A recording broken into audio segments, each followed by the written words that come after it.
Oke, jadi kita bisa memanfaatkan apa namanya marketing campaign dan publisitas ini sebagai salah satu digunakan untuk tools kita sebagai produk, institusi, kemudian menjadi apa namanya partai politik, personal branding dan lain-lain. Nah, ini yang kemarin ya bagaimana kita coba melihat merancang kampanyenya gitu kan. Nah, mungkin teman-teman udah baca juga di dalam LMS saya di eh, sebelumnya gitu kan. Nah, merancang kampanye ini tentunya tadi ya, nah ini cara-cara yang sederhana tentunya sama seperti kita menggunakan cara-cara campaign produk ya produk brand dan lain-lain. Jadi kita harus tahu dulu risetnya ya. Riset tuh nggak perlu riset yang canggih ya. Riset yang canggih itu artinya kita perlu yang namanya eh, agent atau apa namanya konsultan riset itu nggak perlu ya. Itu bagus gitu ya. Tapi juga kalau kita terbatas itu kita bisa risetnya secara eh, sederhana. Jadi ada dua riset kan, ada riset yang sifatnya riset yang komprehensif yang secara langsung ya, artinya kita riset dari nol gitu kan, atau riset yang benar-benar kita mulai riset yang sudah ada.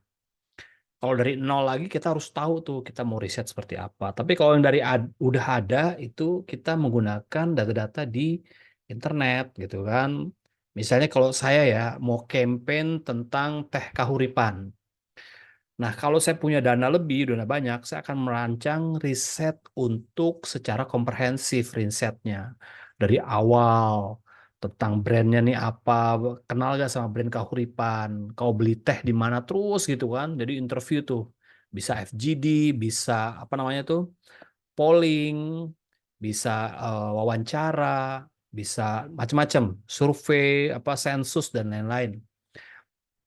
Nah, itu menggunakan dana cukup besar, tapi hasilnya efektif. Karena apa? Karena kita fokus, gitu kan. Tapi kalau menggunakan riset yang sudah ada, gitu kan. Misalnya kita teh nih, kita ambil aja di internet itu kita cari tren tentang teh, gitu kan.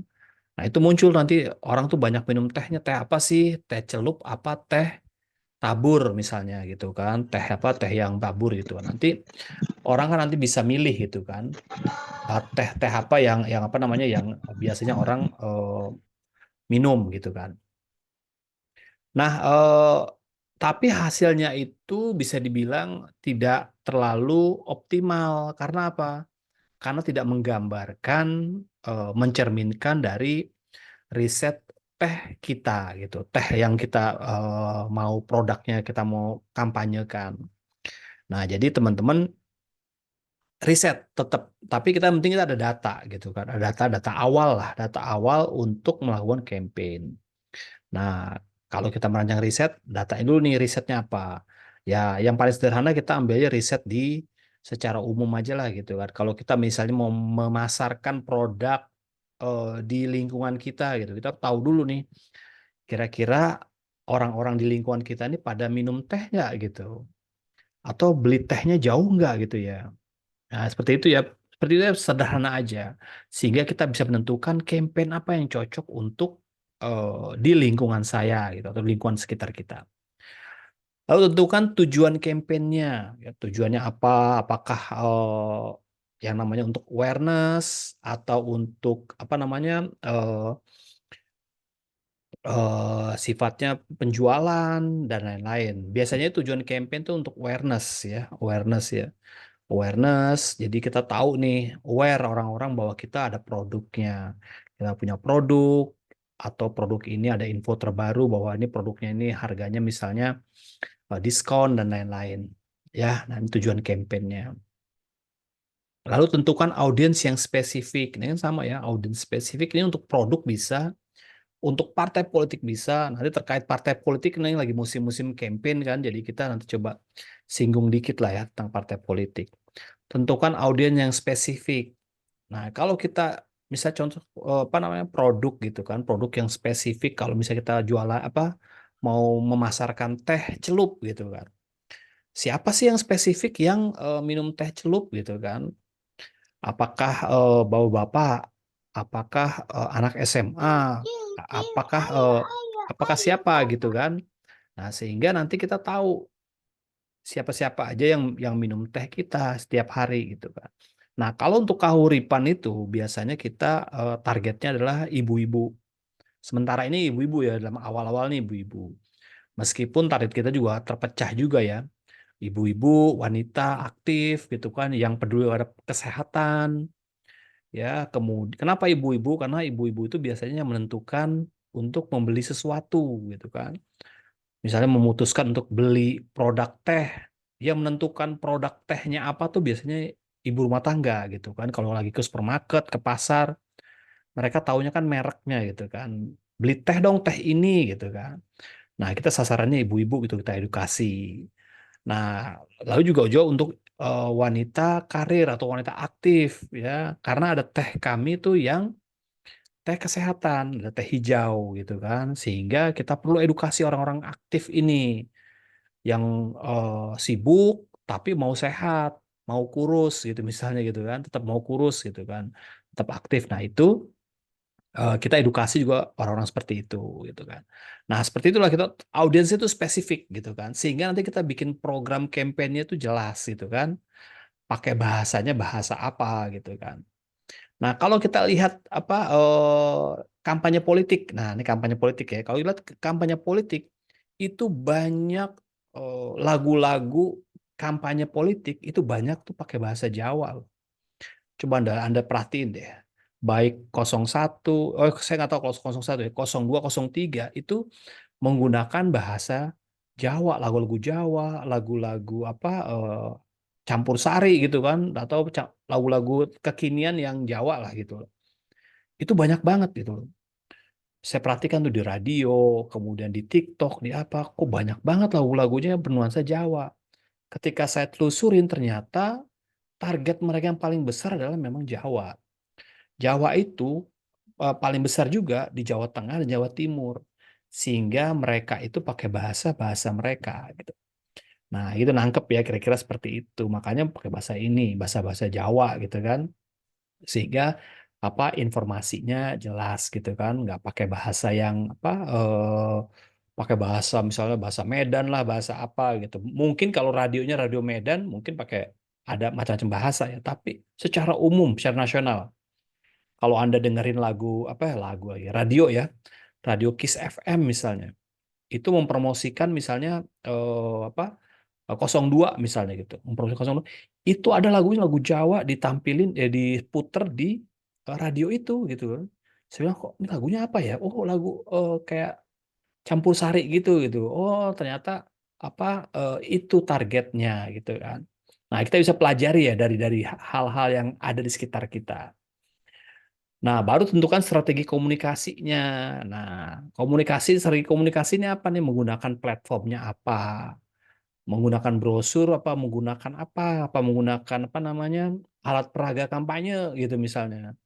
Apakah di sosial media aja deh gitu kan.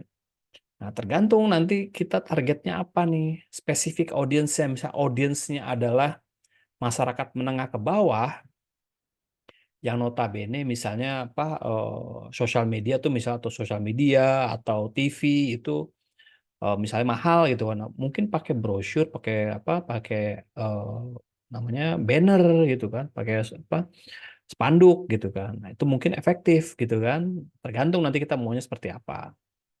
Nah, ini strategi kampanye, strategi komunikasi kampanyenya tadi ya, pakai bahasa Jawa atau pakai bahasa Madura atau pakai bahasa Bali, Betawi dan lain-lain. Nah, ini tergantung nanti kita strategi kampanyenya. Kita kan cari yang besar dulu baru yang kecil-kecil gitu kan. Nah, kemudian pelaksanaan kampanye seperti apa pelaksanaannya gitu kan. Ada monitoringnya, ada eh, semacam apa nanti ada evaluasi kampanyenya. Nah, evaluasi campaign ini nggak harus ketika campaign udah selesai sepenuhnya ya. Bisa baru berjalan setengah gitu kan, kita evaluasi gitu kan. Kalau misalnya kita evaluasi, misalnya begitu pas kita campaign, misalnya nggak ada respon dari orang-orang banyak gitu kan, berarti ada yang salah dengan campaign kita gitu. Nah, makanya kalau kita kampanyenya di sosial media gitu kan, kalau Anda menggunakan Meta Ads di Facebook Ads ya, istilah dulu Facebook Ads, sekarang Meta Ads, itu ada yang namanya strategi namanya tuh dia apa A/B test namanya, A/B test. Jadi ada A, B test. Jadi A/B test. Jadi ada pilihan tuh A/B test. A/B test itu untuk menguji atau untuk mengevaluasi campaign yang kita lakukan. Misalnya kita mau ngetes nih, evaluasi campaignnya kita mau campaign dengan warna dominan merah gitu kan. Yang satu lagi yang B-nya, yang A-nya merah, yang B-nya itu dominan misalnya putih gitu kan. Kita campaign gitu kan. Berjalan misalnya 1-2 minggu gitu kan. Ternyata ketika apa ada apa campaign yang sama gitu, kontennya sama tapi hanya warna yang berbeda. Tapi ternyata merah dapat responnya lebih besar daripada putih misalnya gitu kan.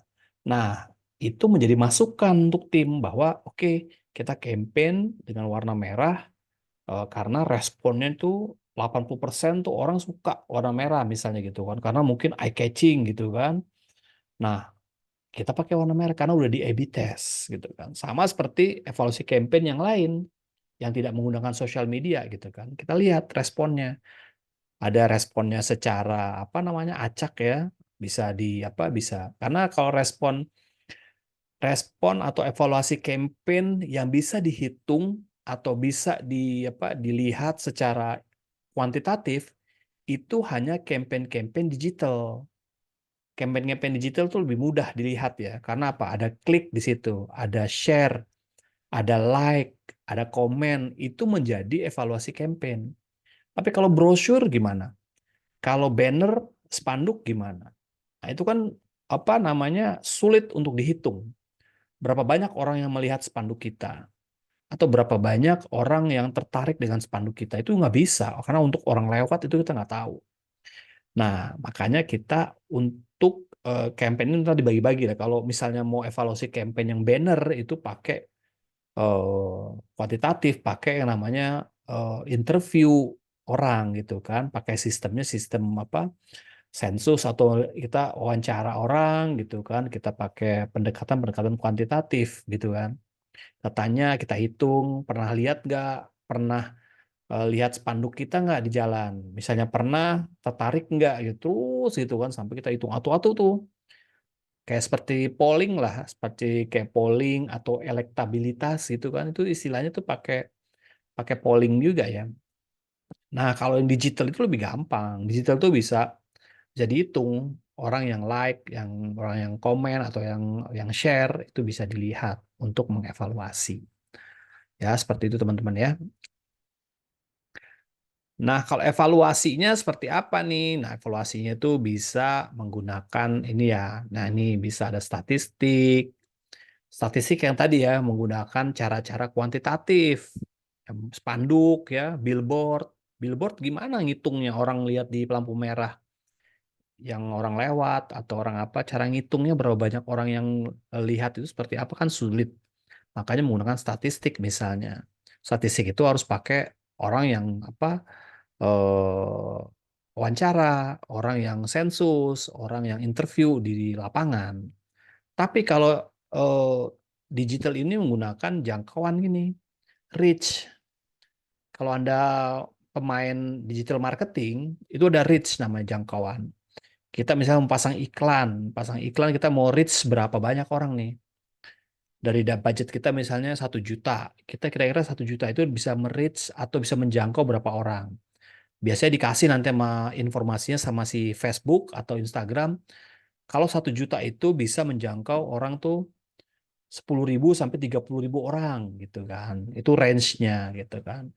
Ya rata-rata tuh mereka tuh 10.000 atau 15.000 lah gitu. Rata-rata tuh bisa lebih gitu kan. Tergantung nanti konten kita seperti apa. Tapi udah dikasih range-nya oleh si Facebook-nya atau si media sosialnya. Nah, hitungannya jangkauan atau hitungannya engagement, impression dan lain-lain. Tergantung kita nanti targetnya seperti apa. Nanti kalau kita belajar digital marketing, targetnya kita tahu nih mau reach, mau engagement atau mau seperti apa trafficnya. Nah, itu ya teman-teman ya. Nanti nih statistik penjualan nih, lokasi penjualan. Nah, ini cara-caranya ya menggunakan namanya evaluasi secara statistik. Nah, ini kelompok audiensnya, jalur-jalurnya, nah statistiknya nih dilihat nih traffic secara manual lah ya. Nah, kalau jangkauan ini secara digital. Ini sama digital semua nih ya. Nah, ini reach-nya. Kita kelihatan nih reach-nya berapa. Ini gampang dihitung nih kalau misalnya kita pakai digital marketing. Gitu ya teman-teman ya. Nah, ini impression-nya gitu ya. Impresi. Impresi itu beda sama reach ya. Impresi itu adalah rata-rata itu interaktif ya, interaktif. Bisa dia komen, bisa dia klik, ngelihat preview kita, preview profile dan lain-lain itu termasuk impresi. Impresi juga ketika kita apa namanya, berapa kali dia tuh terkena iklan kita, berapa kali dia lihat gitu kan. Rata-rata tuh 2 sampai 3 kali dia ngelihat iklan kita. Nah, itu dihitung impresi. Nah, itu macam-macam ya teman-teman. Jadi gampang lah dihitung nih udah ada hitung-hitungannya langsung dari si media sosialnya. Kalau kita belajar digital marketing itu gampang sekali kita bisa melihat tingkat impression, tingkat reach dan lain-lain, tingkat engagement juga gitu. Nah, ini cara mereviewnya seperti itu teman-teman. Jadi kalau teman-teman nanti menjadi misalnya ya di partai politik menjadi tim sukses gitu kan, kita tahu nih tim sukses untuk apa partai politik kita bisa kasih saran, kita bisa kasih apa kasih apa namanya masukan kepada si calon gitu kan untuk melakukan sesuatu hal-hal yang sudah kita review gitu kan. Hasil review misalnya nggak ada respon nih apa namanya iklan kita atau profil kita nggak jarang dilihat orang gitu kan. Apa yang salah gitu kan. Nanti di-review lagi. Oh, terlalu banyak informasinya. Fotonya tuh nggak menarik gitu kan. Backgroundnya kurang kurang bagus misalnya. Nah, itu menjadi sebuah masukan sehingga kita nanti di minggu berikutnya atau campaign berikutnya kita udah rubah gitu kan. Nah, kalau Anda lihat ya yang paling gampang banner-bannernya inilah caleg ya. Lihat deh, semua itu berupaya untuk menarik perhatian kita. Mulai dari apa copywritingnya, dari gambarnya, dari warna-warnanya, dari besar kecilnya gitu kan, lokasi gitu, macam-macam ya. Nah itu semua itu berupaya untuk menarik perhatian, supaya engagement, supaya dikenal gitu kan. Tapi kan nggak bisa dihitung ya, dihitungnya tadi seperti saya katakan kalau banner, kalau iklan banner, iklan tradisional lah, itu agak sulit dihitung karena itu hitungannya harus melalui apa namanya perhitungan secara kuantitatif. Jadi kita survei tuh ke bawah lagi, memperhatikan orang, orang lihat nggak gitu iklan kita, nah itu dihitung. Tapi kalau pakai media sosial tuh lebih mudah gitu kan, pasti terlihat lah. Nah, Anda bisa lihat ya, misal di banner-banner, spanduk-spanduk yang sekarang bertebaran gitu kan. Saya sekarang iseng ya orangnya ya ngelihat gitu kan, ini apa nih pesannya nih? Ada yang informasinya banyak banget. Ada yang menggunakan gimmick-gimmicknya juga luar biasa gitu kan. Ada yang desainnya emang bagus gitu kan. Saya lihat, ih desainnya bagus banget ya. Ini apa namanya? eh Banner dari si caleg ini gitu.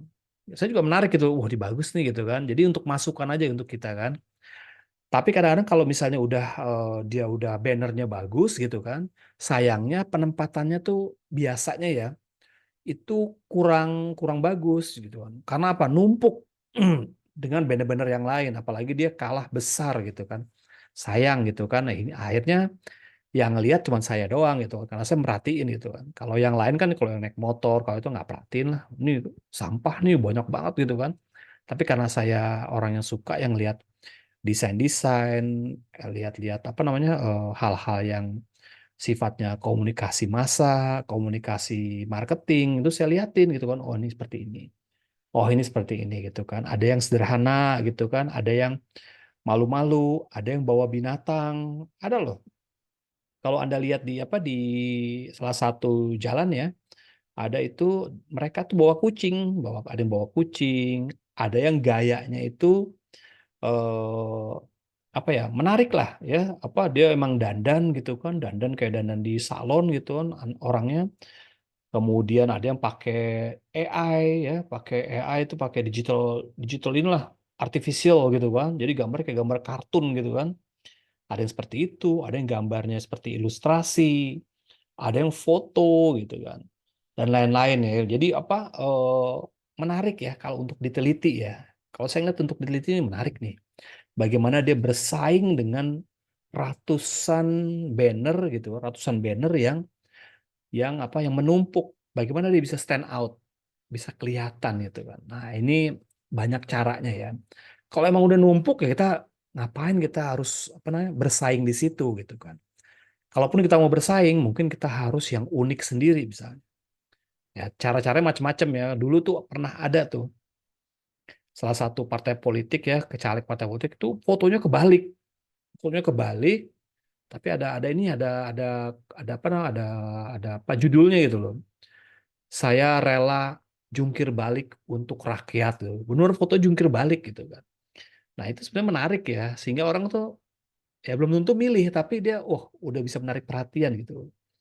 Ya macam-macam lah caranya untuk menarik perhatian. Nah, seperti itu ya teman-teman ya.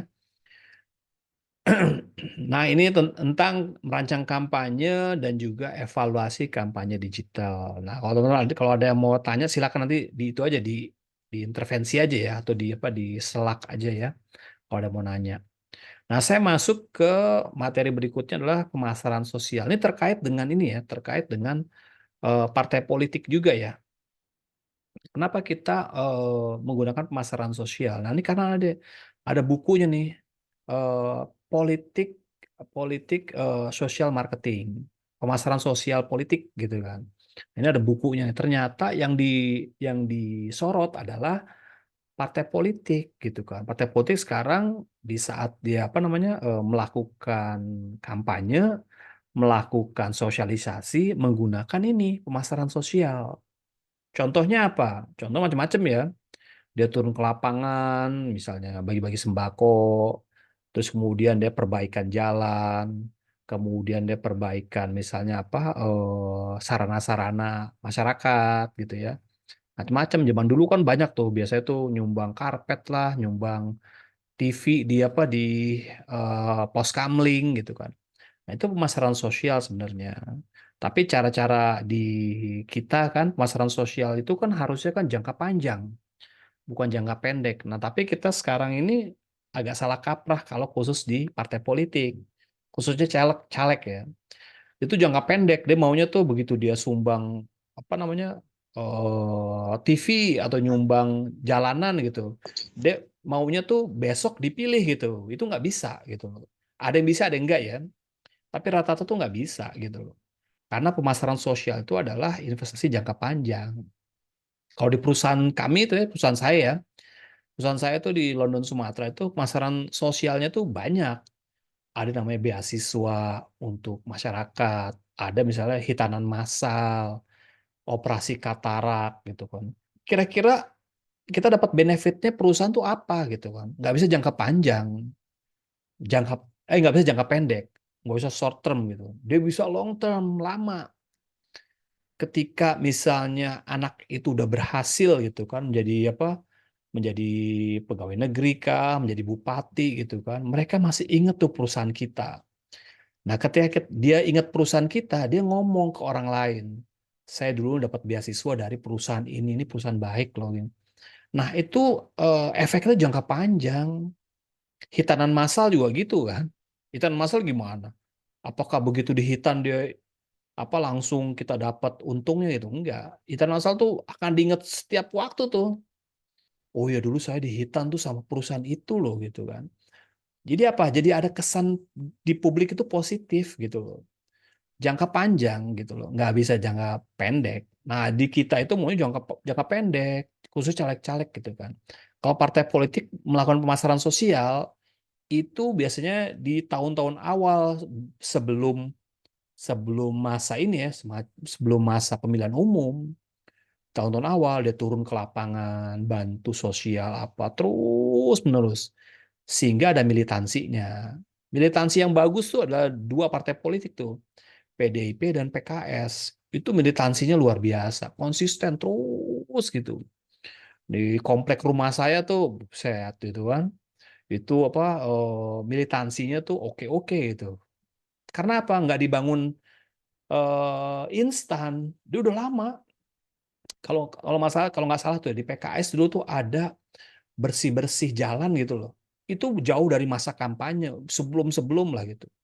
Dia pakai baju PKS gitu kan, bersihin jalan gitu. Kita ngelihat aja, oh PKS gitu.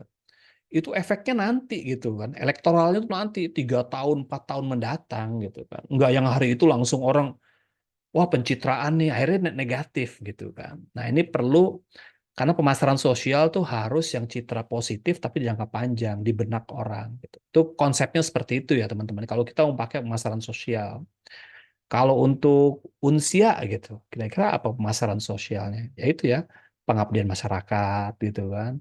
Nggak yang ujung-ujungnya, yuk ada yang mau daftar silakan, nggak gitu ya. Kita pengabdian masyarakat dulu gitu loh. Entah dia mau daftar mau enggak itu terserah dia lah. Pokoknya kita mau tahu. Jadi, oh ini perusahaan ini apa, kampus ini nih apa merupakan kampus yang peduli terhadap masyarakat, peduli pada apa namanya kegiatan ekonomi masyarakat, ngebantu masyarakat, beasiswa dan lain-lain gitu kan. Nah, itu nanti munculnya nanti, panennya itu nanti, entah 5 tahun atau 10 tahun yang akan datang gitu. Nggak bisa dihitung secara cepat gitu kan. Nah, ini pemasaran sosial, ini strateginya. Tapi pemasaran sosial kalau berhasil, itu akan lama juga nempelnya gitu kan. Nggak bisa dipengaruhi sama orang lain gitu kan. Ketika saya misalnya terpengaruh sama salah satu orang yang membantu saya gitu, ada baiknya gitu. Misalnya rumah saya ini dulu nih mau rubuh, tapi ketika dibantu sama si A gitu kan, sampai sekarang, waduh, itu kan terkenang terus kan, nggak bakalan lupa jangka panjang. Nanti orang itu butuh misalnya butuh support kita lah, butuh kita tuh orang yang mungkin nomor satu yang paling dukung dia gitu loh, mungkin ya gitu ya. Ada kita utang budi lah, utang apa, walaupun mungkin eh, orang itu atau kita pun anak-anak kita tuh udah udah misalnya yang dapat beasiswa ya misalnya udah nggak ada atau apa tapi itu masih citranya masih bagus gitu. Itu pemasaran sosial konsepnya. Nah ini ya mengatasi masalah sosial, social change, ini konsep ya, ini konsep ya. Jadi ada beberapa eh, sama ya kita mau melihat mau turun ke pemasaran sosial harus dilihat dulu kira-kira apa sih masalah sosial yang bisa kita masuk gitu kan. Nah, kalau di perkotaan, perkotaan yang udah maju lah misalnya, kayak di apa ya? Kayak di sini tuh perkotaannya yang udah maju, misalnya di Pluit lah misalnya, di Pluit di Pik gitu kan, di Pik Pantai Indah Kapuk gitu. Wow, perumahan orang kaya tuh. Kira-kira kita mau mengadakan kegiatan sosial atau pemasaran sosialnya apa? Nggak mungkin bagi-bagi beras gitu kan. Oh, itu orang kaya semua. Justru ntar kita yang disumbang beras nanti. Jadi itu orang kaya semua. Nggak mungkin kita bangun MCK.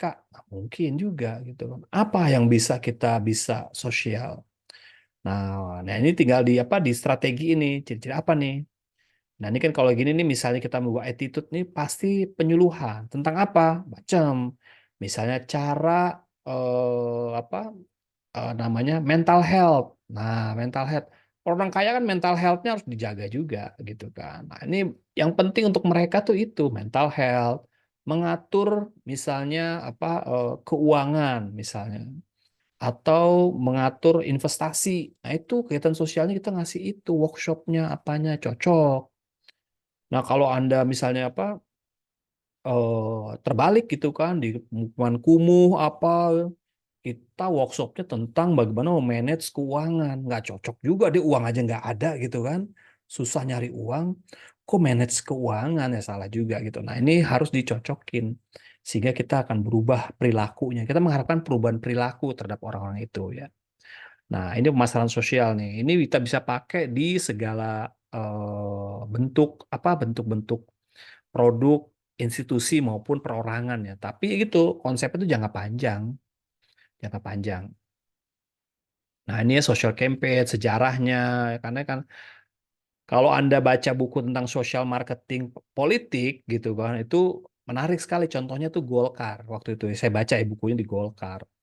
Golkar itu termasuk kan Golkar, PDIP, P3 itu termasuk dulu zamannya PDI ya, itu partai-partai yang udah berdiri itu sejak Orde Lama, Orde Baru gitu kan. Jadi sangat panjang. Nah, kenapa Golkar itu menjadi apa, partai politik atau PDIP atau apa yang lainnya menjadi partai politik yang memang memiliki apa elektabilitas itu tinggi gitu kan? Karena emang dari awal udah tahu orang gitu kan, elektabilitasnya tinggi gitu kan, sehingga mereka kayak keluarga saya dulu ya, karena saya keluarga polisi zaman dulu ya. Ya itu sangat ini banget, sangat melekat banget namanya pegawai negeri, polisi zaman dulu ya. Itu Golkar semuanya gitu. Waktu Orde Baru ya. Itu kita didoktrin macam-macam itu. Dan juga kita dibantu juga ya secara secara pekerjaan, secara apa. Jadi kita melekat gitu loh. Itu pemasaran sosial. Dan sekarang-sekarang ini pemasaran sosialnya itu memang harus bagus-bagusnya itu jangan sekarang. Kalau pemasaran sosial ya. Pemasaran sosial itu harus yang nanti selesai pemilu, selesai sudah itu baru masuk namanya pemasaran sosial, investasi gitu kan. Nah, khususnya untuk apa partai-partai baru gitu kan. Nah, ini pemasaran sosial harus gencar gitu kan. Sehingga kita punya basis masa yang solid gitu kan. Nah, ini kan kalau ini contohnya apa? Apa tentang kesehatan, ada stunting dan lain-lain. Nah, isu-isu tentang stunting ini brand apa yang bisa masuk gitu kan? Nah, brand-brand yang lain ini bisa masuk nih, entah brand apa tentang brand apa suplemen, brand vitamin itu bisa masuk nih di sini nih. Kita masuk ke pemasaran sosial. Begitu ada ribut-ribut tentang stunting, kita masuk tuh brand kita. Oke, brand obat-obatan, brand vitamin, yuk masuk kita melakukan pemasaran sosial lewat isu stunting. Nah, seperti itu teman-teman ya. Jadi kita harus tahu dulu isunya apa nih. Misalnya isunya tentang pemberdayaan wanita gitu. Atau kekerasan dalam rumah tangga misalnya, KDRT isunya gitu. Atau kekerasan pada anak gitu kan. Ini isu itu bisa nggak kita manfaatin untuk Unsia misalnya. Unsia nih lagi ada isu tentang apa pemberdayaan wanita, isu tentang kekerasan anak, bullying dan lain-lain. Kira-kira Unsia bisa masuk nggak gitu untuk memanfaatkan isu ini menjadi pemasaran sosial. Nah, nanti tinggal tim marketingnya tuh atur bagaimana strateginya. Kalau bisa masuk, masuk. Misalnya kita mengadakan seminar, apa namanya, Unsia mengadakan seminar nasional dengan mengundang pakar atau mengundang apa komisi anak atau komisi perempuan dalam seminar nasional yang diadakan oleh Unsia. Nah, itu kan pemasaran sosial. Pemasaran sosial, oh peduli juga ya Unsia yang ada gini. Belum ada loh apa secara nasional diadakan oleh kampus misalnya gitu kan. Nah, ini isu-isunya ini nih bisa nih dipakai nih. Ada isu kesehatan, lingkungan, pendidikan, dan ekonomi. Tergantung nanti kita mau pakai yang mana. Ini empat ini nih isu-isunya nih. Untuk digunakan untuk partai politik kita bisa masuk nih. Kesehatan ada nggak partai politik masuk? Untuk personal branding apa caleg gitu atau kita mau menjabat sebagai apa kepala daerah apa pilkada ya karena bisa masuk nggak nih isu-isu empat ini masukin karena kalau kita lihat di apa di visi misi partai politik empat ini kesehatan lingkungan pendidikan ekonomi gitu kan seperti itu yang lain-lain tuh menyusul misalnya pemberdayaan ya terkait lah ekonomi juga pemberdayaan wanita juga ada nah ini macam-macam ya dia menggunakan pemasaran karena tekniknya itu eh, sosial dia tapi menggunakan teknik pemasaran gitu kan karena apa ada perencanaan ada yang namanya budget di situ gitu kan kalau sosial doang gitu kita udah saya mau nyumbang masjid gitu kan ya udah pribadi itu tapi kalau saya pakai social marketing nyumbang masjidnya itu saya akan dan kutip ya akan strategi gitu loh saya nyumbangnya misalnya pas saat misalnya kita mengadakan acara apa gitu kan. Saya sumbang nih ini deh acara apa supaya saya ikut kelihatan juga walaupun sepertinya kayaknya pamrih ya gitu ya. Tapi ini strategi mau nggak mau kalau kita udah masuk namanya pemasaran jangan ngumpet-ngumpet hamba Allah gitu. Susah lah. Gimana kita mau branding gitu kan. ini yang nyumbang adalah kampus kampus hamba Allah. Ya, susah, padahal tuh Unsia gitu kan. Ya jangan, kita langsung bawain dari Unsia gitu kan, atau dari saya, dari Anggoro gitu kan. Harus seperti itu gitu kan, karena ini udah lingkupnya marketing gitu. Makanya kita kalau misalnya mau nyumbang-nyumbang yang keagamaan itu ya harus dilihat-lihat lagi. Harus nyumbang yang sifatnya sosial, sih, sosial yang berdampak pada masyarakat luas. Misalnya MCK, hitanan massal, pengobatan gratis, posyandu. Nah, itu kan besar tuh. Nah, itu kita masuk di situ tuh. Ekonomi misal UMKM dan lain-lain. Itu kita masuk sebagai cara untuk social marketing. Ya. Oke, Mbak Efta, silakan kalau mau nanya. Pak, saya mau nanggapinnya tuh mengenai ini sih. Kan tadi kan kalau misalnya pemasaran sosial berarti ini kan tujuannya kan marketing gitu ya Pak. Pokoknya kegiatan-kegiatan sosial ke masyarakat, tapi tujuan utamanya pokoknya untuk marketing, untuk pemasaran dengan targetnya berarti ujungnya penjualan dan keuntungan gitu. Nah, berarti kalau misalnya uh, keterkaitan kan kita kan yang mata kuliah semester 7 lagi belajar sama Bu Ocha juga nih CSR ya kan. Nah, berarti kalau misalnya CSR itu kan sebenarnya kayak responsibility, tanggung jawab gitu ya Pak, tanggung jawab si perusahaan sama masyarakat gitu kan. Sama kan sebenarnya kayak mungkin kayak tadi kan ngadain bakti sosial atau apa gitu ya dari perusahaan gitu. Boleh nggak sih Pak, CSR itu kan punya dana sendiri. Apakah boleh CSR itu bermuatan marketing gitu, bermuatan kampanye sosial, pemasaran sosial itu? Apakah atau memang CSR harus pure ya udah seperti tadi Bapak bilang ya udah kayak nyumbang masjid gitu kan ya, walaupun atas nama ini gitu dengan jangka panjang gitu. Tapi apakah boleh apakah bisa terpisah? Memang memang dipisah gitu Pak, atau memang boleh saja gitu CSR bermuatan pemasaran sosial gitu aja Pak Anggoro. Oke, terima kasih Mbak Efta. Ya sebenarnya dulu kalau konsepnya CSR itu memang benar-benar karena itu aturan ya, aturan pemerintah ya. CSR itu aturan pemerintah mewajibkan perusahaan-perusahaan besar, khususnya perusahaan-perusahaan yang bersinggungan langsung dengan masyarakat, misalnya pertambangan, industri gitu kan. Nah itu wajib menjalankan program CSR. Tapi dulu apa CSR itu memang benar-benar murni lah, ya menampung lah orang-orang itu supaya mereka tuh merasa kehadiran kita itu sangat dibutuhkan, akhirnya dibutuhkan. Itu benar sosial lah. Sama seperti saya di London Sumatera juga gitu. Kita bikin jalan untuk mereka dan untuk kita juga. Kita buka lapangan pekerjaan untuk mereka dan kita untuk kita juga. Kenapa? Supaya kebunnya aman karena kita mempekerjakan orang-orang lokal. Nah, strategi seperti itu. Tapi setelah berkembang, CSR itu ternyata punya muatan yang dipandang sebagai muatan pemasaran nih, muatan komersil. Memang bukan segi uang ya, walaupun bisa dihitung ya dari segi uang. Itu ada di kampusnya Trisakti itu kalau nggak salah tuh S2-nya itu ada jurusan CSR.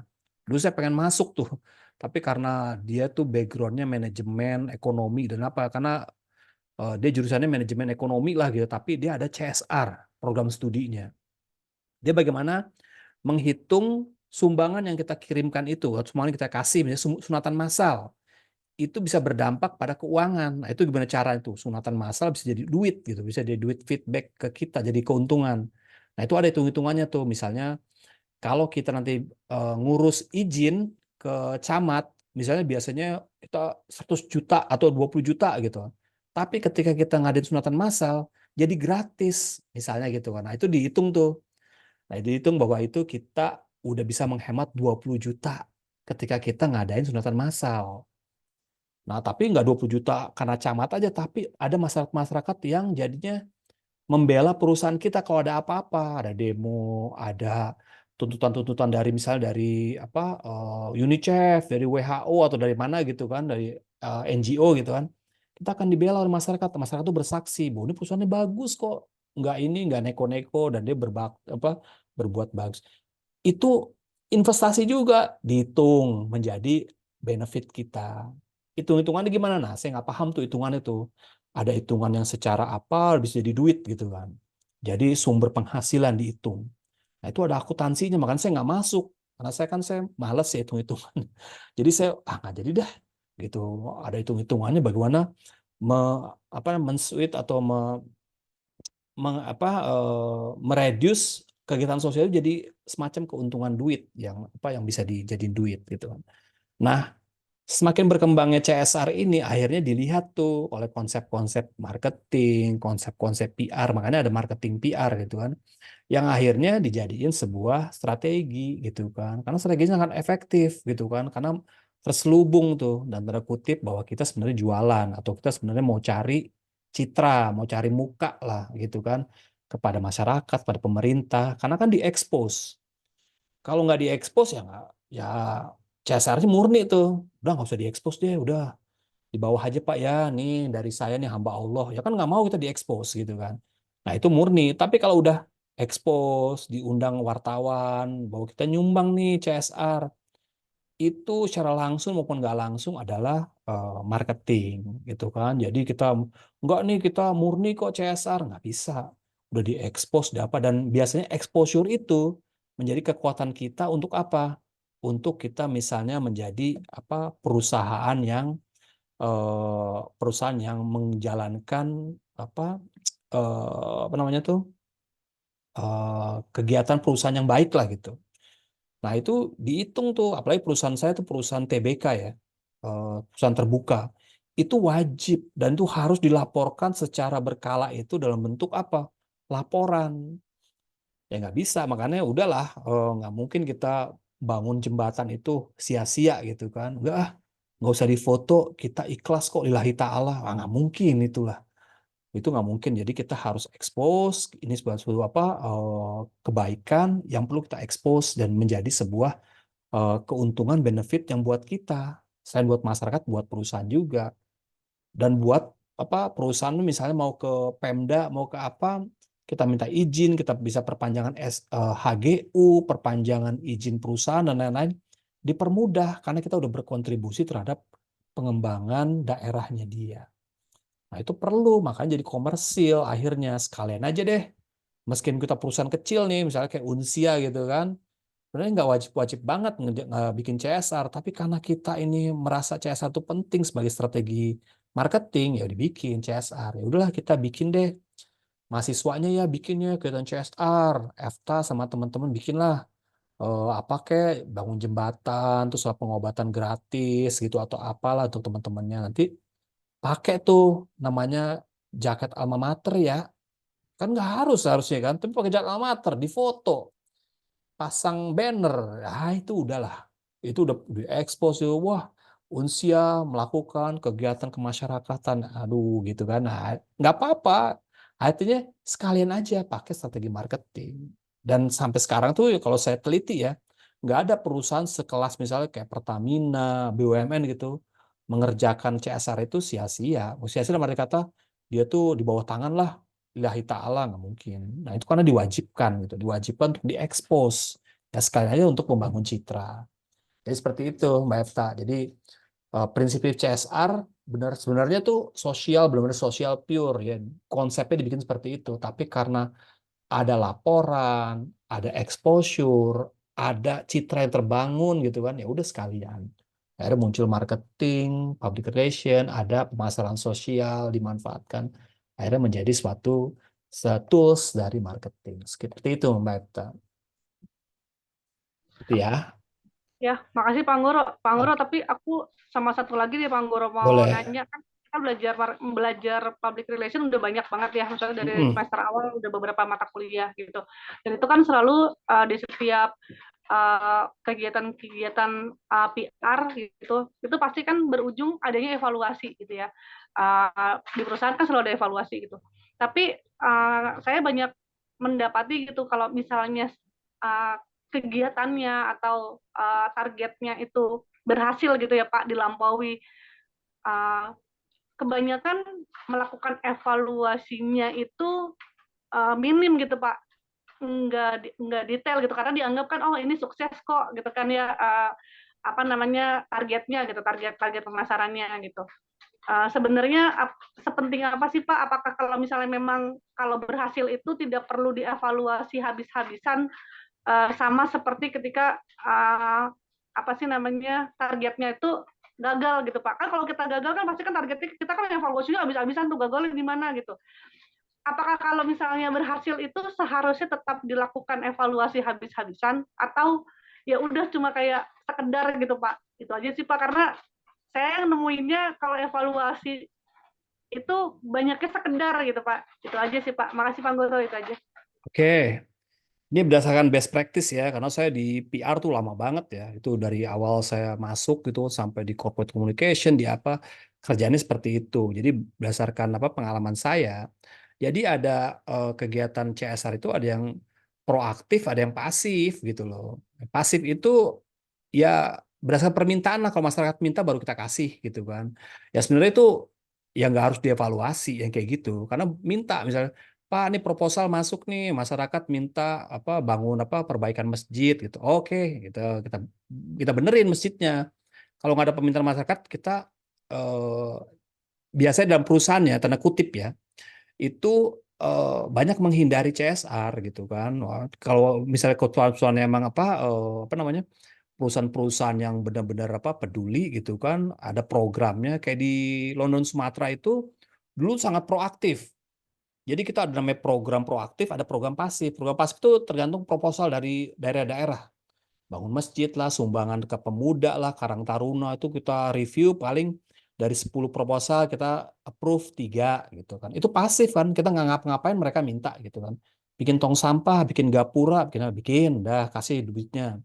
Nah itu sebenarnya nggak perlu dievaluasi juga nggak apa-apa. Tapi kalau yang strategi gitu kan, strategi yang misalnya kita ini ada program nih, Anggoro coba setahun ini bikin program CSR-nya apa? Pak, saya ada satu, dua, tiga, empat. Nah itu pasti dievaluasi, dievaluasi secara internal maupun eksternal ya. Internalnya tuh program itu KPI-nya cocok nggak? KPI-nya tuh misalnya dari setahun nih ngadain program CSR 5, diminta setahun 5 gitu misalnya. Tapi baru terrealisasi 3, berarti KPI saya nggak cocok gitu kan. Itu internal. Berdampak pada promosi saya misalnya gitu kan. Tapi secara eksternal dia berdampak nggak ke masyarakat gitu kan. Dari segi misalnya exposure ke media misalnya. Exposure media gimana? Oh banyak Pak, Kompas misalnya meliput misalnya. Kemudian misalnya dari apa ada tanggapan dari bupati gitu. Bupati happy Pak gini-gini. Nah, itu evaluasi gitu kan. Nah, tergantung perusahaannya sebenarnya sih. Kalau kalau kami ya di perusahaan London Sumatera kan perkebunan. Perkebunan itu sangat syarat dengan konflik-konflik kepentingan, konflik komunikasi itu banyak. Apalagi CSR gitu kan. Jadi saya ngalamin tuh gimana. Sekarang ini kita pasif. Banyak kan pasif. Jadi kita ada program yang memang ngejalaninnya setiap tahun kita kasih. Misalnya kita kasih untuk jalan, benerin jalan, ngasih apa gaji guru-guru honorer tambahan gitu. Itu menjadi program rutin aja, ya semacam ya apa kalau dibilang tuh nggak ada effort lah, nggak ada strategi apa macam.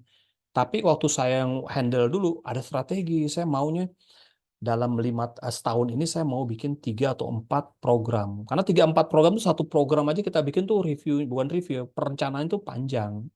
Karena menyangkut kita mau exposure-nya tuh misalnya sampai ke nasional atau exposure-nya sampai lokal aja deh gitu. Karena kita ada isu lokal nih. Ada isu misalnya kita mau apa melebarkan misalnya melebarkan lahan yang ada lahannya itu adalah lahan kuburan misalnya. Kuburan keramat lagi misalnya. Terus saya pernah tuh kuburan keramat dan salah satu masuk di HGU, di tengah-tengah lagi. Masuknya HGU kita, tapi itu masuk tengah-tengah punya masyarakat. Bagaimana caranya kita mindahin? Dan itu berhasil. Tapi itu perencanaan itu banyak banget. Kita ngadain ini, lobby. Misalnya si bupatinya atau camat atau lurahnya tuh, Pak, saya mau dong bikin acara ini kita adain. Pak, mau dong kita bikin ini, yuk kita bikin. Atau misalnya masyarakat perlu apa ya? Oh, ya kita bikinin deh gitu. Program itu panjang sampai karena targetnya itu gitu. Nah, itu bisa dievaluasi juga secara eksternal. Eksternalnya apa? Berhasil nggak mindahin kuburan itu gitu kan. Nah, itu bisa dievaluasi. Jadi ada targetnya sebenarnya. Kalau mau evaluasi pasti ada target. Bukan evaluasi ini apa kok nggak bisa ngabisin duit. Jadi itu apa internal juga gitu. Kok duit apa budget saya dulu 1 miliar lebih ya, 1,5 M untuk program CSR setahun dulu saya dibudgetin gitu kan. Apa aja nih Ang bikin programnya gitu kan. 1,5 M programnya apa aja dan exposure-nya apa gitu. Biasanya saya dilihat tuh dari segi exposure. exposure medianya. Ini Pak, media yang masuk yang ngeliput tentang kegiatan kita. Ada 30 media, 40 media. Target saya adalah media nasional. Banyak kan media lokal kan, Tribun apa. Saya maunya nasional waktu itu ya. Kompas masuk, targetnya tuh Kompas masuk, kemudian media Indonesia masuk, sama apa yang besar tuh waktu itu. Itu target kami gitu kan. Kalau itu tiga terpenuhi, ya udah oke, lanjutin atau apa. Kalau enggak, nah itu harus direview, udah dah, budgetnya dialihin aja ke tempat yang lain, bikin event lain gitu. Nah itu tergantung nanti best practice seperti itu ya. Saya nggak tahu ke perusahaan lain ya. Perusahaan lain mereviewnya seperti apa. Tapi kalau di tempat kami itu seperti itu. Ada dua pendekatan. Ada yang pasif, ada yang proaktif. Strategi kita lah. Kalau kita nih, kalau perusahaan yang sangat apa CSR-nya itu punya muatan politis juga kan. Supaya kita nih HGU-nya bisa diperpanjang. Masalah-masalah keamanan bisa kondusif. Terpaksa kita bikin CSR gitu kan.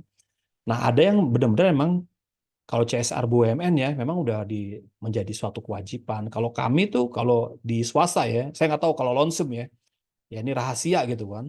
Walaupun apa sebenarnya kita tuh kalau bisa ya kita menghindar aja lah gitu CSR gitu. Karena kita banyak problemnya juga banyak gitu problemnya. Tapi karena kita dituntut sama perusahaan terbuka ya kita bikin secara pasif aja. Kadang-kadang ada yang hal kecil-kecil kita expose. Padahal itu pasif, misalnya kita nyumbang masjid, kita expose, kita foto, kita macam-macam, kita masukin ke laporan. Sebenarnya itu pasif. Ada program misalnya kita bikin rumah pintar, itu program yang berjalan udah bertahun-tahun, tapi kita expose terus gitu kan.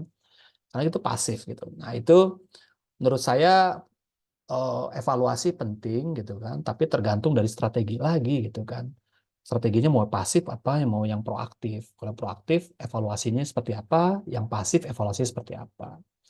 Seperti itu, Mbak Efta ya. Baik, Pak Hmm. Guru, makasih banyak Pak Oke, Guru. nanti Mbak Efta nanti kalau ada CSR seperti itu, maunya targetnya apa nih gitu kan? Targetnya supaya citra kita bagus, oke, ya udah bikin yang bagus-bagus, tapi kita budgetnya kecil. Nah, gimana caranya nih budgetnya kecil tapi mau citra yang bagus? Ya udah kita ikutin cara publisitas, publicity mau publicity apa yang pure publicity atau apa? Publicity itu kita mengikutin apa isunya sekarang nih misalnya ada bencana apa gitu. Nah, kita ikutlah di situ, entah kita nyumbang ke, entah kita tampil sebagai relawan, pakai kaos unsia gitu kan. Wah, exposure-nya gede itu. Diliput sama media nasional, internasional. Dapat, padahal kita hanya numpang isu doang gitu. Nah, itu strategi Anda bisa baca lagi tuh tentang apa publisitas gitu kan. Nah, banyak kok targetnya apa strateginya banyak di PR itu. Seperti itu ya. Oke, ini pemasaran sosial. Jadi nggak ada lah kalau menurut saya CSR tuh yang murni sangat-sangat CSR gitu. Kalau dia murni dia nggak perlu exposure gitu kan. Tapi kalau karena di exposure udah nggak murni lagi gitu kan. Udah istilahnya pamrih lah gitu kan. Nah seperti itu ya.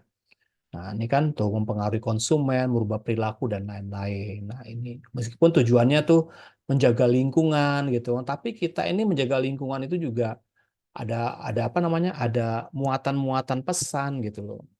Misalnya kayak apa WWF atau UNICEF atau apalah atau WALHI atau apa gitu.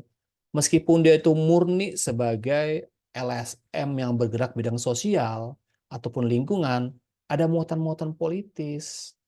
Apa muatan politisnya macam-macam kan? Karena saya pernah tuh berurusan dengan LSM.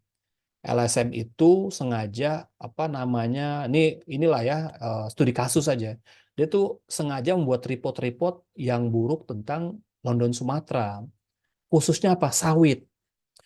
Wah, jadi kita tuh sangat perang itu. Waduh, apa nih kok apa LSM apa nasional tapi kok dia menyerang sawit Indonesia gitu kan. Ternyata di belakangnya tuh ada Eropa, Uni Eropa, macam-macam lah politis gitu kan. Nah, akhirnya apa?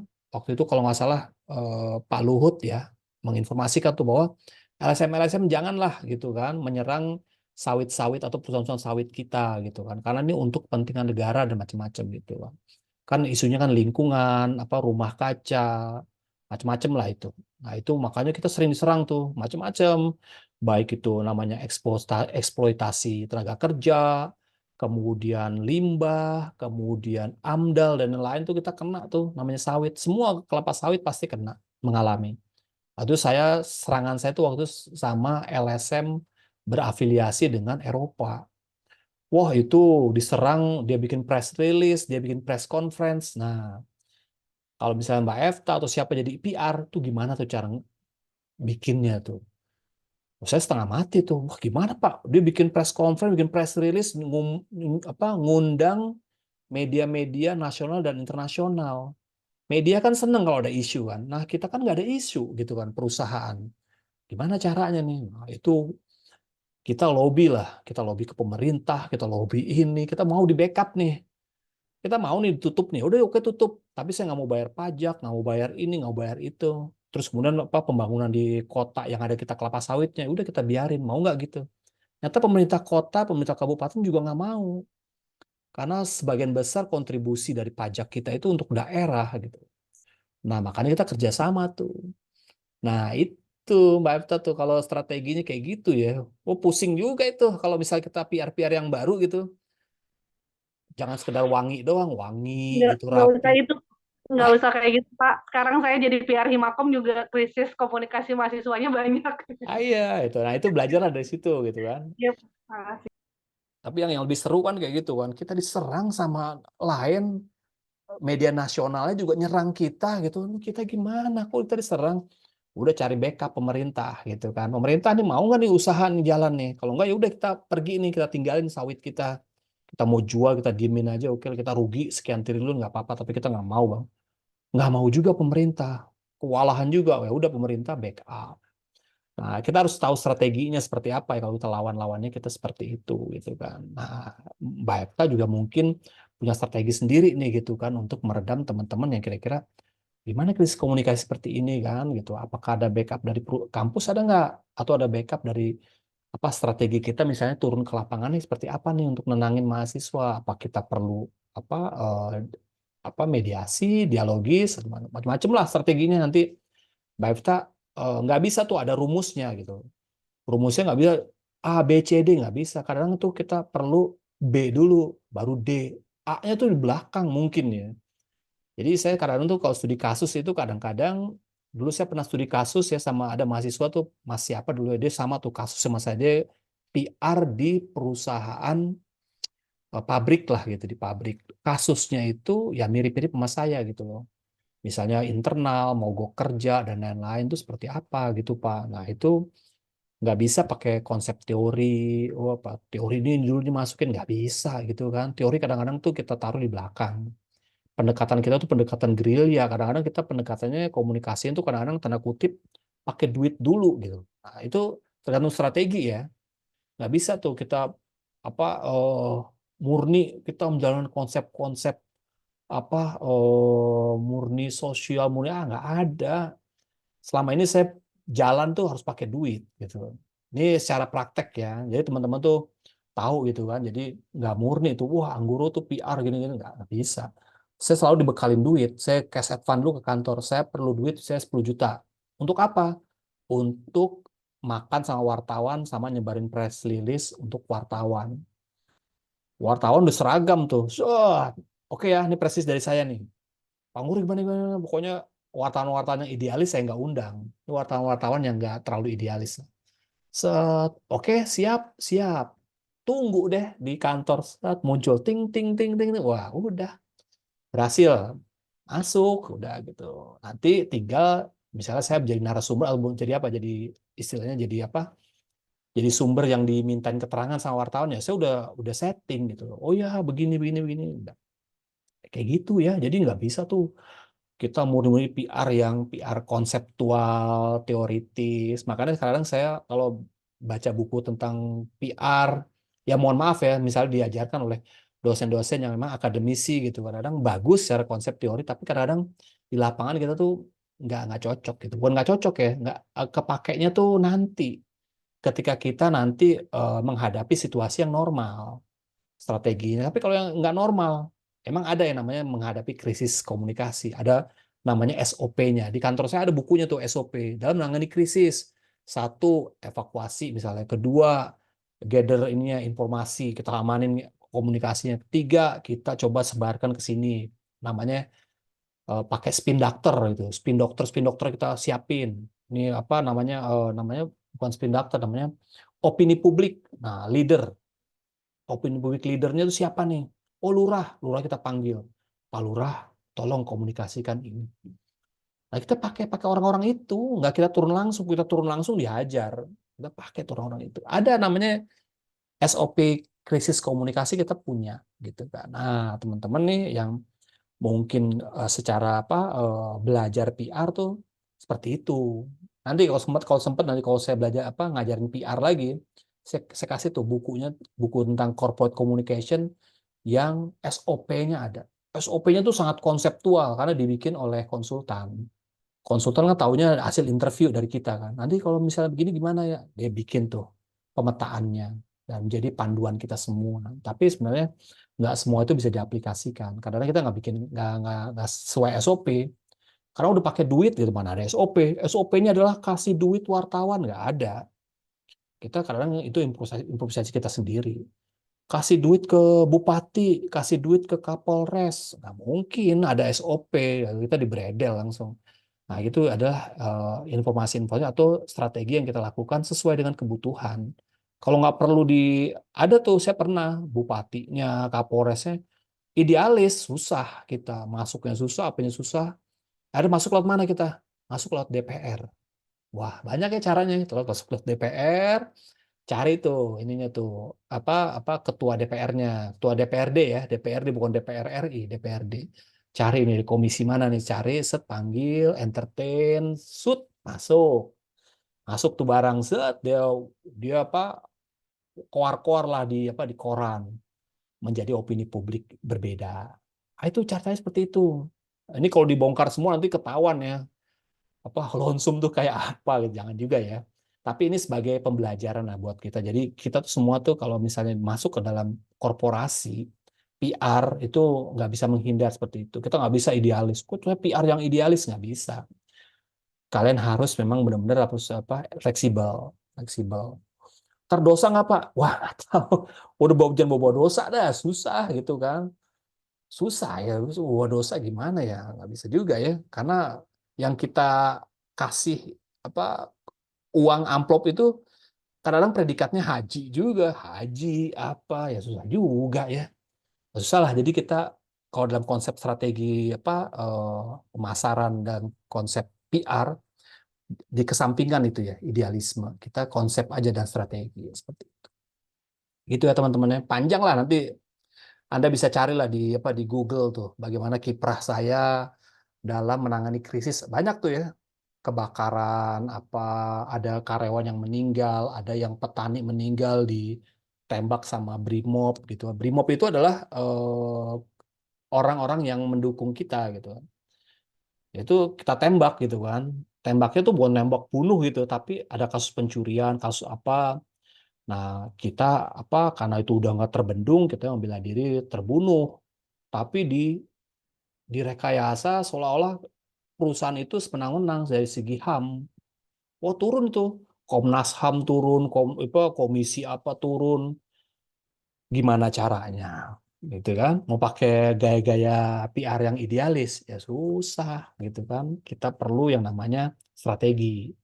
Nah strategi itu juga nggak bisa sendiri. Saya pasti rapat-rapat lah dengan direksi, dengan apa berbagai legal ya orang-orang legal, orang-orang perizinan dan lain-lain untuk mendukung konsep. Konsepnya mau seperti ini ya didukung gitu. Pokoknya keren lah kalau kamu belajar PR itu syukur-syukur dapat perusahaan PR-nya yang seperti itu gitu kan. Saya kebetulan ya alhamdulillah masuk ke perusahaan yang memang sangat dinamis, sangat kaya akan kasus-kasus seperti ini. Jadinya saya ketika ngajar itu mau tanya apa aja ya bukannya sombong ya, saya udah ngalamin gitu. Mau yang seperti ini, seperti itu udah ngalamin. Jadinya lebih enak lah. Jadi kalau teman-teman apa namanya punya punya kasus, saya bisa bantu untuk diskusiin gitu loh. Dari sudut pandang saya ini, sudut pandang apa. Jadi lebih kaya lah ininya apa namanya informasi dan pengetahuannya lebih pengayaan pengetahuannya lebih oke. Tapi kalau dalam kasus penelitian, misalnya penelitian PR, ya Anda pasti nggak ketemu lah yang namanya konsep-konsep saya tadi ya, strategi saya tadi nggak bakalan ketemu. Karena itu bisa tertutup gitu kan. Anda nggak mungkin bisa mengetahui strategi public relation atau marketing public relation PT London Sumatera gitu. Anda nggak bakalan ketemu tuh yang tadi strategi saya tuh. Pendekatan ke media, bagi-bagi amplop, pendekatan ke opini publik, dan lain-lain itu bahkan nggak ketemu. Karena kita pasti, karena penelitian mahasiswa, pendekatannya konsep dan teori, ya kita hanya bicara tentang konsep dan teorinya aja gitu loh. Nah, jadi apa namanya? Jadi yang normatif lah, biasanya Anda dapatnya yang normatif gitu loh. Tapi itu bagi pembelajar, nah ya saya juga syukur ya dapat perusahaan yang seperti itu, jadi banyak belajar gitu kan. Nah, ilmu saya ini nggak bakalan keluar gitu kalau nggak ada yang nanya, nggak ada yang mancing gitu. Ya udah, akhirnya saya kadang-kadang saya simpen aja gitu kan. Kecuali nanti ada diskusi, ada apa, wah saya keluar tuh, tum tum tum tum gitu. Ya pengalamannya siapa tahu cocok gitu kan. Untuk bekal Anda kalau nanti Anda mau jadi PR, mau PR manapun lah. Gitu. Ya seperti itu ya teman-teman. Oke, ada mau tanya lagi? Saya rasa ini, nah ini masalah target audience ini sama lah. Ini masalah sosial ini yang saya materi yang saya kasih ini adalah yang normatif, yang sesuai konsep dan teori ya. Yang kalau studi kasus itu biasanya itu kombinasi lah, dinamis. Kalau kita mau paksain pakai teori juga ada, ya. Ini kayak apa, taktik, strategi, intervensi gitu kan. Itu sebenarnya ada masuk gitu kan dalam komunikasi juga bisa masuk. Kalau mau masukin teori masuk gitu kan. Tapi untuk taktiknya atau yang lainnya itu mungkin berbeda ya. Kadang-kadang kita tertutup lah untuk taktik atau misalnya apa, hal-hal strategi yang sifatnya dapur apa dalam gitu, itu nggak bakalan terbuka ya strategi dalamnya. Anda pasti tahunya yang ini aja gitu. Tapi tadi saya katakan memang itu sebagai studi kasus. Nah ini kan ada kognitif, perilaku, nilai gitu kan. Nah kalau kita mau perubahan kognitif gitu kan secara cepat gitu nggak mungkin bisa. Saya pernah nih melakukan bagaimana strategi supaya kognitifnya ini berubah, nggak bisa, susah. Kalau dia keadaan lapar, keadaan genting, keadaan memang udah gimana ya? Kayak kemarin yang misalnya saya apa kampanye apa gitu kan untuk perusahaan gitu kan menghadapi krisis gitu kan, nggak bisa nih deketin pakai kognitif, pakai apa, nggak bisa. Karena apa? Mereka dalam badan lapar. Misalnya lapar ya, maksudnya lapar tuh bukan lapar kelaparan ya. Lapar tuh artinya menyangkut hajat hidup orang banyak, menyangkut perut. Misalnya kerjaan, terus kemudian penghasilan. Nggak bisa nih pakai kognitif gitu loh. Harus diselesaikan pakai cara-cara yang memang yang shortcutnya apa nih gitu. Kayak kemarin saya ada apa kasus misalnya ada orang membersihkan apa salah satu apa silo itu tempat ini kelapa sawit ya, tempat ngolah sawit yang panas tuh, tapi kan lagi dibersihin, lagi dikuras gitu kan. Ternyata ada jerami yang mudah kebakar itu ada di dalamnya, ada di dalam, masih dalam bentuk jerami gitu. Waktu mas bersih-bersihin ternyata itu terpecik api, dan itu si karang itu terbakar di dalam gitu, meninggal gitu kan. Nah itu gimana caranya tuh? Masa pendekatannya kognitif atau apa? Nggak mungkin. Ya, itu pendekatannya pasti pendekatan-pendekatan yang pendekatan yang langsung shortcut lah. Apa nih gitu kan. Nanti kalau misalnya apa ada kasus lain nanti itu pendekatannya macam-macam lah, banyak ya teman-teman ya. Nah, seperti itu ya. Kira-kira dari apa paparan saya tentang merancang kampanye, evaluasi kampanye, dan pemasaran sosial. Nah, oke, teman-teman, kalau ada mau tanya lagi silakan. Kalau ada yang mau masih ada yang mau bertanya, Pak, izin Pak bertanya. oke Mbak Lestari. Ah, ah, eh, saya baru nggak kalau Bapak kan juga di perusahaan minyak, kelapa sawit ya. Perkebunan Kan ya. iya perkebunan. Maksudnya saya kan baca beberapa waktu lalu itu kan ada gejala kayak kebakaran segala macam tuh yang Bapak ceritain. Saya baru Hmm. ingat. Kalau kayak gitu tuh ngatasinnya gimana ya? Kadang kan asapnya aja suka sampai ke negara tetangga.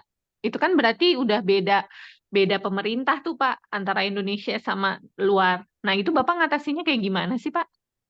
Oh gitu. Kebetulan perusahaan saya itu eh, nggak ada kasus itu ya, tapi di lingkungan ada tuh di Sumatera Selatan waktu itu kan, Sumatera Selatan kita berdampingan, kita kan kebun tuh pasti berdampingan dengan kebun lain ya, kebun lain, ada kebun masyarakat. Pernah tuh sampingnya tuh kebakaran, bukan kebakaran, sengaja dibakar. Tapi kita yang kena sorot gitu. Karena berdekatan, kalau dilihat dari satelit itu kelihatan masuk di area kita, padahal tuh kebunnya masyarakat gitu kan. Nah, kita emang biasanya kita preventif sih. Ketika kita ada isu itu, kita langsung tuh pasang tuh preventif. Kita pasang tuh rambu-rambu kebakaran, kita kasih rambu-rambu lah. Nah, kalaupun terjadi kebakaran, tentunya ya susah. Menurut aku mau teori apapun susah lah dipakai ya. Karena apa? Mau PR sekalipun kalau udah kebakaran, nah ini kan kebakaran kan artinya kan human error. Artinya itu nanti ada pidananya gitu, ada pidananya. Itu banyak tuh kebun-kebun yang kena pidana, ya udah izinnya diberhentikan. Nah, perusahaannya itu, nah itu menjadi sebuah kasus besar sebenarnya. Kalau udah kayak gitu udah error. Tapi bagaimana perusahaan-perusahaan yang belum nih, misalnya belum tapi berpotensi gitu kan. Nah, kita kan kalau land clearing itu ada pembersihan itu ya, hutan ya, pembersihan hutan atau land clearing itu paling murah adalah dibakar. Paling murah dibakar aja udah gitu kan. Semak-semaknya dibakar semua. Itu lebih cepat dan hasil pembakarannya itu bisa jadi pupuk gitu loh sebenarnya. Tapi masalahnya tuh asapnya tuh bisa kemana-mana gitu kan, karena 150 hektar, 600 hektar itu kebakaran tuh besar banget gitu kan. Nah, itu paling murah tuh zaman dulu seperti itu. Tapi kalau yang mahal adalah menggunakan alat alat berat ya, dipotong di apa, itu investasinya gede banget land clearing tuh. Gede tenaga kerjanya, alat beratnya, nah gitu. Tapi kebanyakan yang dibakar itu sekarang yang tradisional, artinya kebun-kebun masyarakat udah pasti tuh. Kalau perusahaan TBK itu udah nggak mungkin lah, nggak mungkin kecuali error ya, kecuali human error dah. Tapi kita udah enggak lah. Dan juga perusahaan besar kayak perusahaan saya itu land clearing itu jarang, karena land clearing itu udah di awal-awal, kecuali kita buka baru land clearing. Land clearing itu biasanya kita tuh ada izinnya, izin untuk land clearing, dan itu udah ada rambu-rambunya udah jelas tuh, karena kita ada sertifikasinya, sertifikasi hijau, sertifikasi lingkungan, AMDAL dan lain-lain, sehingga kecil kemungkinan kita tuh ada dampak seperti itu. Kalaupun terjadi itu biasanya tuh ya udah, kalau menurut saya udah nggak bisa diselamatin, karena itu udah serangan tuh satu pidana. Itu direkturnya langsung kena tuh, direktur, komisaris kena semua, PR-nya malah enggak menurut saya. Kalau Mbak Lestari jadi PR enak tuh, ada kebakaran udah resign aja udah, yang kena direkturnya gitu loh. Nah, itu direktur utamanya gitu loh. Nah, itu makanya kalau udah kasus seperti itu udah fatal gitu kan, yang udah nggak bisa diselamatin lah gitu kan, karena kasus itu tuh kecuali memang ini adalah bencana ya, misalnya panas gitu kan, kebakar gitu kan, itu bukan salah kita gitu. Nah, itu paling kita hanya bantu melokalisir supaya nggak meluas. Kita turun tangan tuh tim kita bantu kok, bukan salah kita, ini kesalahan alam gitu kan, kesalahan alam karena panas memicu gitu kan. Nah, itu pasti pemerintah turun tangan. Nih, kita udah pasang kok rambu-rambu gitu kan, nggak bakalan kebakaran nih gitu kan. Ini karena panas, dan panasnya itu juga memicu karena kering. Nah, kering itu mungkin ada percikan-percikan atau apa menjadi akhirnya terpicu. Dan kita nggak tahu percikan itu dari mana gitu kan. Nah, itu biasanya kita bisa membela diri lah kalau itu itu bisa di backup. Karena juga bukan faktor kesengajaan, karena itu faktor alam gitu loh. Faktor alam. Karena kan kecuali kita nggak buka kelapa sawit bakar itu sengaja. Tapi kalau misalnya ini udah kelapa sawit itu udah berjalan nih, ada kebakaran gitu kan, nah, itu bukan faktor kesengajaan biasanya itu. Ada faktor-faktor misalnya alam ya gitu. Nah, itu ntar kita bisa bedain lah, karena itu kasusnya itu sebelum diperpanjang kita bisa ada namanya mitigasi, ada yang namanya unsur-unsur legalnya seperti apa. Kita dicek lagi tuh sertifikat kita, HGU kita, keamanan kita, K3 kita udah memenuhi syarat belum, baru kita nanti bisa mitigasi lah, kira-kira apa sih hal-hal yang bisa kita selamatkan. Nah, itu peran PR di situ baru boleh tuh, peran PR mengatakan bahwa enggak kok gitu, kita ini adalah perusahaan yang TBK terawasi ketat dari apa unsur-unsur itu gitu kan. Ada unsur kita diawasin oleh pemerintah, diawasi oleh dinas tenaga kerja, diawasi oleh lingkungan hidup, apa kita menggandeng juga LSM lingkungan bisa wah lebih hebat lagi. Jadi kita bisa lah berlindung di balik itu. Itu bisa menjadi apa faktor pemecahan krisis. Tapi kalau udah kayak tadi kayak Mbak Lestari itu saya kalau jadi PR-nya saya udah resign duluan. Kalau saya mah udah Anggoro kemana? Resign Pak. Udah tahu udah ngapain kita wah datang gitu dengan pakai jas itu bertanggung jawab habis lah kita ngapain kita konyol gitu kan. Nah itu nggak bisa lah kita ya datang gitu dengan wangi ini PR-nya nih gitu kan. Ya habis lah kita ya, sebagai apa PR nggak berguna sama sekali malah kita dianggap bodoh kalau nggak lari gitu kan. Itu seperti itu Mbak Lestari tapi itu bagus sih. Ya untungnya kita udah preventif lah. Sebagai perusahaan kebun biasanya udah preventif. Kalau perusahaan kebun yang besar ya itu biasanya udah preventif. Kayak misalnya kayak yang sering kebakaran tuh misalnya Pertamina apa itu udah preventif. Kalaupun udah kebakaran pasti udah apa di luar kemampuannya dia. Misalnya ada korslet, ada masalah apa listrik lah apa gitu kan yang bisa. Nah, mungkin bisa bisa diperjuangkan lah bahwa itu bukan kesalahan dari kesengajaan. Seperti itu. Oke, ada lagi yang lain? Udahlah, udah malam ya. Nah, itu apa Mbak Efta aja udah pakai baju tidur gitu kan. Oke, apa? Karena bertiga pakai mukena semua. Iya, udah itu tinggal rebahan gitu. Oke, kalau nggak ada lagi, saya rasa cukup ya kita nanti apa bisa apa diskusikan lagi di forum-forum lain, nah, bisa di WhatsApp. Kecuali apa teman-teman punya pengalaman kasus ya. Saya senang kalau kasus-kasus itu kita bicarain gitu. Gitu apa kita bisa kasus kita bongkar dibanding kita bicara konsep. Kalau konsep sama teori itu normatif ya normatif. Kita maunya tuh ideal kayak gitu, tapi biasanya tuh apa yang di lapangan tuh nggak ideal gitu kan. Nah itulah akhirnya apa mahasiswa PR, mahasiswa advertising begitu ke lapangan atau begitu terjun ke bisnis gagap karena yang dipelajari itu yang normatif. Begitu masuk gitu dari nol lagi. Saya dulu pernah kasih tahu untuk mahasiswa pelajari ini gitu kan untuk masuk ke industri. Ya mereka iya aja begitu masuk dari nol lagi bahkan disetarakan sebagai orang yang belum tahu apa-apa ya sayang lah.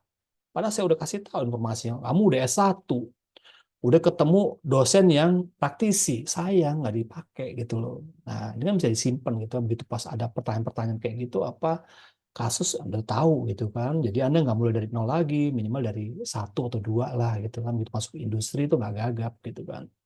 Apalagi industrinya tuh kayak saya ya, pertambangan, perkebunan, kemudian pabrikan, pabrik-pabrik yang bisa menyumbang apa namanya tuh limbah. Nah, itu coba deh Anda ngelamar tuh PR apa tekstil lah, PR apa yang ada limbahnya. Itu pusing setiap hari itu didatengin Pemda, didatengin apa gitu kan. Kita harus bagaimana bekerja sama dengan mereka gitu kan. Jangan asal wangi doang, PR wangi tapi begitu ada masalah kabur duluan gitu kan. Oke ya, seperti itu. Selamat bermalam minggu. Kita lanjutkan aja walaupun udah jam 10, tapi kita tetap bermalam minggu gitu ya.